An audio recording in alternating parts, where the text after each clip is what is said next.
Hey guys welcome back. आज की video में हम रिसेंट सिनेरियो देखेंगे बिटगार्ड का, जिसमें शॉर्ट टर्म में अच्छी खासी अपॉर्चुनिटी बन रही है बिकॉज ऑफ सर्टेन अपडेट्स जो लास्ट वीक हमें देखने को मिली है। हालांकि एक चीज पहले मेंशन कर दे रहा हूँ, कुछ लोग बिटगार्ड को बिल्कुल भी पसंद नहीं करते हैं, ना ही लवली इनको पसंद करते हैं, बिकॉज ये कई बार होता है हाई बहुत ज्यादा बनाते हैं, एग्जीक्यूट नहीं करते हैं। So that will be your choice. मैं आपको बस अनबायस्ड तरीके से बता दे रहा हूँ सिचुएशन क्या है, क्या इन्होंने अपडेट दी है एंड पोटेंशियल उसका क्या इम्पैक्ट दिख सकता है।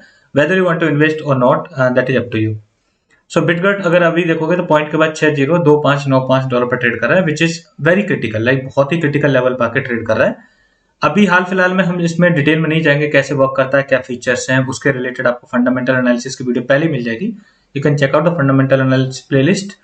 अभी हम फोकस करेंगे जो रिसेंट अपडेट आई है और लास्ट फ्यू मंथ्स में इसने मेजरली क्या अचीव किया उसको, एंड अभी जो आने वाली अपडेट है उस पर ज्यादा फोकस करेंगे। अगर आप चेकआउट करना चाहो तो पहले तो एक चीज मैं जस्ट मेंशन कर रहा हूँ जो अभी रिसेंट सिनेरियो में मैंने नोटिस किया है। When I open the explorer, वहां पे मैंने ट्रांजेक्शन का डाटा देखा तो 20 से 22,000 25,000 कुछ ऐसी ट्रांजेक्शन पर डे में आ रही है। So still it is in the moderate condition, मतलब ऐसा नहीं कि चेन बहुत ज्यादा यूज हो रही, बिकॉज इसको ये काफी ज्यादा एडवर्टाइज करते हैं कि इनके चेन जो है वो जीरो गैस कॉस्ट वाली है, इस पर कोई गैस फीस नहीं लगती है, it is fast and scalable, और इसको पोटेंशियल सॉल्यूशन बताते हैं जो ब्लॉकचेन ट्रायलेमा वाली प्रॉब्लम है। हालांकि रियलिटी ग्राउंड में अभी तब पता चलेगा जब इस पर बहुत सारे प्रोजेक्ट बनेंगे। एज ऑफ नाउ इतने प्रोजेक्ट नहीं कि जिनकी बेसिस पर हम इसको जज कर पाए। So let it be. अभी हम जस्ट ये बता रहा हूँ कि इसमें मॉडरेट कंडीशन है। रोड मैप इन्होंने 4-4 महीने की स्टेज रखी है, जिसमें उन्होंने जेनेरिक वे में लिखा है, मतलब बहुत ज्यादा डिटेल में नहीं लिखा है।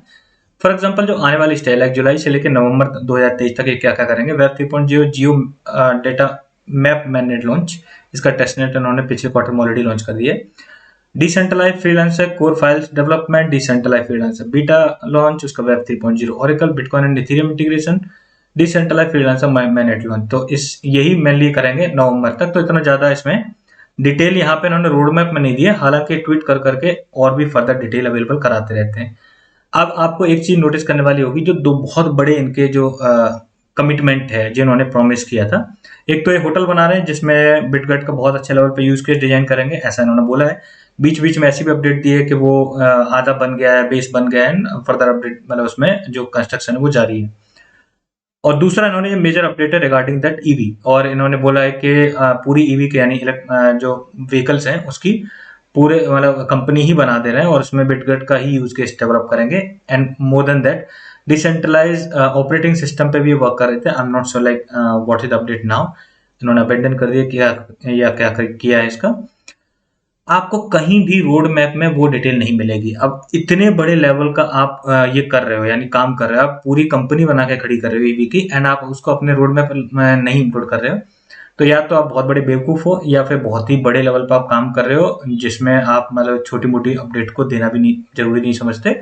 एंड काइंड ऑफ लाइक में पहले बात से ज्यादा सहमत हूँ कि अगर मतलब देयर समथिंग फिशी, जो आप इतना बड़ा काम कर रहे हो इसको ना ही व्हाइट पेपर में आप इंक्लूड कर रहे हो, ना ही आप उसको उसमें कर रहे हो। जब उनको पूछा जाता है बोलते हैं दैट्स अवर एडिशनल यूटिलिटी, हम मेनली वर्क कर रहे हैं अपने इकोसिस्टम पे। सो पास्ट में इन्होंने जो मेन चीज अचीव की है दैट इज बैंड प्रोटोकॉल पे इनका मैनेट लाइव हो गया है, that is quite good integration.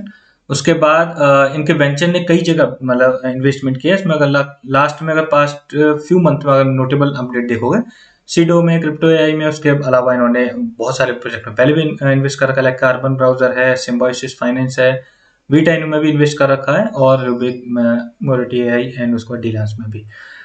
काफी सारे प्रोजेक्ट में इनके जो वेंचर है उसने इन्वेस्ट कर रखा है। अब जैसे फॉर एग्जांपल अगर सीडो की बात करें तो सीडो में उन्होंने $1 मिलियन का इन्वेस्टमेंट कर रखा है, यानी फंडिंग दे रखी है उसको, और उसका इनको भी फायदा मिलेगा। सीडो पोटेंशियल एक अच्छा प्रोजेक्ट है एंड वर्क कर रहा है अच्छी तरीके से। 100% किसी की चीज का वो नहीं कह सकते, लेकिन as of now it is going very well and they are doing their development, और उसकी यूटिलिटी बहुत ज्यादा वाइड प्लान की है। जो अपॉर्चुनिटी बिल्डअप हो रही है वो इस वजह से, और इसको मैं थोड़ा सा डिटेल में आपको बताना चाहूंगा कि इसका पोटेंशियल इंपैक्ट कितना पड़ सकता है। ठीक है, इन्होंने बोला है कि आप 30 जुलाई 2023 को अपने कैलेंडर में मार्क कर लो, बिकॉज ये बहुत बड़े लेवल पे एक प्रमोशनल कैंपेन लॉन्च करने जा रहे हैं जिसमें 400 YouTuber and Twitter influencer include करके इस प्रोजेक्ट के बारे में बात करेंगे, इसको प्रमोट करेंगे। ठीक है, यहाँ पे पहले तो ये बोला, दूसरा भी बता दे रहा हूँ, फिर इनके हम इंटेंसिटी की बात करें किस लेवल पे अचीव कर पाते। दूसरा उन्होंने बोला सेकंड एनिवर्सरी 7 जुलाई को थी, उसके सेलिब्रेशन में इन्होंने अनाउंस किया है 10 मेजर एक्सचेंजेस पे, यानी जो टॉप के क्रिप्टो एक्सचेंज है उन पे लिस्ट करेंगे बिटगार्ड को।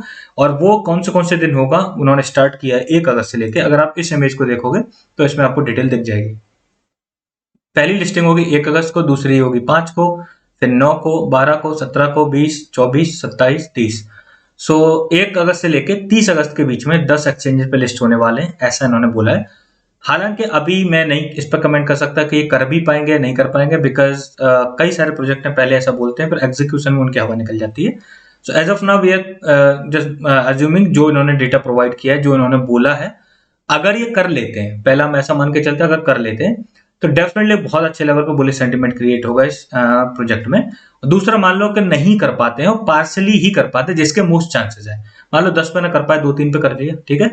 400 इन्फ्लुएंसर ने ना प्रमोट किया, 40-50 नहीं कर दिया, तब भी आपके लिए एक अच्छा खासा पॉजिटिव मतलब मूव मिल जाएगा, यानी शॉर्ट टर्म अपॉर्चुनिटी आपको मिल जाएगी। सो अगर आप स्मॉल अमाउंट में एलोकेट करना चाहो तो आप इसमें स्पॉट में कर देना, और that will be your choice. अगर आपके एनालिसिस पे खरा नहीं उतरता तो आप इसको अवॉइड भी कर सकते हो। हम लाइक रिफ्रेनिंग फ्रॉम सेइंग कि आप इन्वेस्ट कर देना। सो यहाँ पे अगर आप देखोगे क्रिटिकल सपोर्ट लेवल है इनिशियली लॉन्च से लेके, ये इसके लिए बहुत ही क्रिटिकल सपोर्ट लेवल का ही काम करता रहा है। यहाँ से बार बार आप देखोगे रिवर्सल इसको मिल जाता था, लेकिन अभी हाल फिलहाल में ही ये सिनेरियो क्रिएट हुआ है, इसने अपने मेजर जो क्रिटिकल सपोर्ट है उसको ब्रीच करके उसके नीचे ही ट्रेड कर रहा है। यहाँ से अगर शॉर्ट टर्म में रिकवरी देखेगी तो आपके पास पॉइंट के बाद 30,126 इसके लिए शॉर्ट टर्म रेजिस्टेंस होगा, और अगर थोड़ी भी हाइप बनेगी इसको बड़े आराम से इसको क्रॉस कर लेगा। उसके बाद थोड़ा स्ट्रॉन्ग रेजिस्टेंस के लिए फॉर्म होगा पॉइंट के बाद 60,49,425 पे। सो बेटर के आपके यहाँ तक आपका 50% निकल जाना चाहिए। वैसे भी अगर आप इस लेवल से देखोगे तो यहाँ तक आपका अमाउंट लगभग 2x हो चुका होगा। So prefer to take out your invested amount इस लेवल के आसपास। आप यानी पॉइंट के बाद 6048 के आसपास थोड़ा पहले ही आप अपना इन्वेस्टेड अमाउंट निकाल सकते हो। उसके बाद जो भी बचेगा आपका फ्री बैक होगा, एंड उसके हिसाब से अकॉर्डिंगली जैसे इवेंट अनफोल्ड होते हैं, आप जैसी हाइप बनती है उसके अकॉर्डिंग आप उस पर मतलब डिसीजन मेकिंग कर सकते हो। अगर आपको लग रहा है हाइप फर्दर बिल्डअप हो रही तो आप उसको रखो, नहीं तो आप प्रॉफिट का भी एक सर्टेन हिस्सा बाहर निकाल सकते हो। There is no problem with that also.